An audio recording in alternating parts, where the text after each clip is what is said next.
हजरत सैयदना इमाम हुसैन रज़ियल्लाहु ताला अन्हु जब आप मदीना से रुखसत होते हैं, यार जरा तसव्वुर तो करो,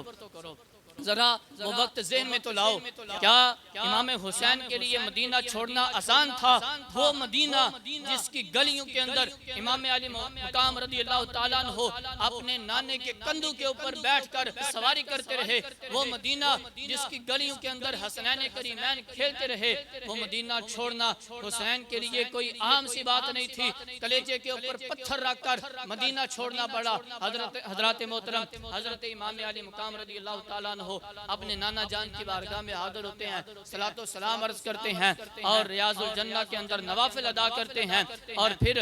अपनी रवानगी का इज़्न तलब करते हैं, इजाजत लेते हैं और अलविदा होने की इजाजत लेते हुए आप दुआएं मांगते हैं, आंसू बहाते हैं और रो रो के अर्ज करते हैं कि नाना जान, सारी दुनिया आपके मदीने के लिए तरस रही है, सारी दुनिया आपके मदीना आने के लिए तरस रही है। लोग आपके मदीने के अंदर आते रहे हैं और इंशाअल्लाह क़यामत तक आते रहेंगे। क़यामत तक आपका मदीना पुररौनक रहेगा, आबाद रहेगा, शाद रहेगा। या रसूल अल्लाह, आप भी होंगे, आपका शहर भी होगा, आपकी मस्जिद भी होगी, नमाजी भी होंगे, हाजी भी होंगे, आपके आशिक भी होंगे, रियाजुल जन्नत की बहारें भी होंगी, आपके गुलामों की कितारें भी होंगे, सब कुछ होंगे। लेकिन या रसूल अल्लाह, मैं आपके अंदर मौजूद नहीं होगा। या रसूल अल्लाह, सब कुछ होगा, ये सारी रौनकें होंगी, लेकिन इनके अंदर आपका हुसैन आपको नजर नहीं आएगा। नाना, तेरे करम के खजीने की हैर हो, मैं जा रहा हूँ, तेरे मदीने की हैर हो,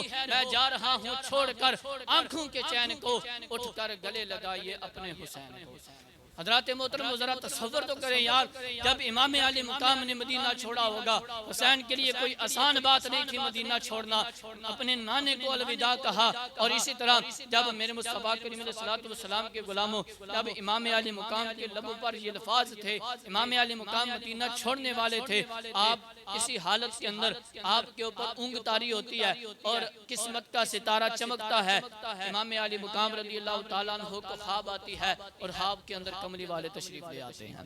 मेरे मुस्तफ़ा करीम अलैहिस्सलातु वस्सलाम की तशरीफ आवरी होती है और मेरे हुजूर अलैहिस्सलातु वस्सलाम इरशाद फरमाते हैं, ऐ मेरे प्यारे हुसैन, मैं निगाह नबुव्वत से देख रहा हूँ, मैं इख्तियारात नबुव्वत से देख रहा हूँ, मैं तसर्रुफात नबुव्वत से देख रहा हूँ कि करबला का मैदान है, तू खाक और खून के अंदर तड़प रहा है। मैं देख रहा हूँ कि मेरी उम्मत के कुछ नाफरमान लोग करबला के मैदान के अंदर तुझे ज़िबा कर रहे हैं। ऐ हुसैन, मैं देख रहा हूँ कि तेरे हैमों को आग लगी हुई है, वो मैं आज देख रहा हूँ। हजरत मोहतरम, लेकिन इमाम अली मुकाम को मेरे मुस्तफ़ा करीम अलैहिस्सलातु वस्सलाम ने सबक पढ़ाया और ये आज सबक नहीं पढ़ा रहे थे, बल्कि बचपन के अंदर जो मेरे मुस्तफ़ा करीम अलैहिस्सलातु वस्सलाम ने इमाम हुसैन को जो अपनी जुबान चुसवाई थी, आज लोग पूछते हैं कि इमाम हुसैन ने इतना सब्र कैसे कर लिया, इतनी इस्तकामत का मुजाहरा कैसे कर लिया। मैंने कहा, वो इस्तकामत ऐसे ही नहीं थी, वो उस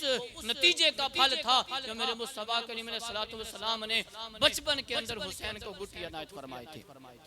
ये उस गुट्टी का असर था जो बचपन के अंदर हुसैन को मिली थी। और गुट्टी किस तरह मिली थी? मेरे मुस्तफ़ा करीम अलैहिस्सलातु वस्सलाम अपनी ज़ुबान चुसवाते थे इमाम अली मुकाम को, तो ये ज़ुबान चूसने का असर था कि करबला के मैदान के अंदर इमाम अली मुकाम ने इतना सब्र किया। तो हज़रात मोहतरम, मेरे मुस्तफ़ा करीम अलैहिस्सलातु वस्सलाम ने बचपन के अंदर भी इमाम अली मुकाम को ये सबक पढ़ाया और जब वक्त आया उस वक्त भी मेरे मुस्तफ़ा करीम अलैहिस्सलातु वस्सलाम ने इरशाद फरमाया, ऐ हुसैन, हज़रत इब्राहीम खलीलुल्लाह हैं, तो उनकी आल ने मिना के अंदर कुर्बानी दी थी और मैं सैयदुल अंबिया हूँ, तो मेरी आल जो है वो करबला के मैदान के अंदर जो है वो कुर्बानी देगी। और ऐ मेरे हुसैन, इस्माइल ने कुर्बानी जो है वो मिना के अंदर खुशी के साथ दी थी और तू भी करदाने करबला के अंदर खुशी से अपनी कुर्बानी पेश कर, तू भी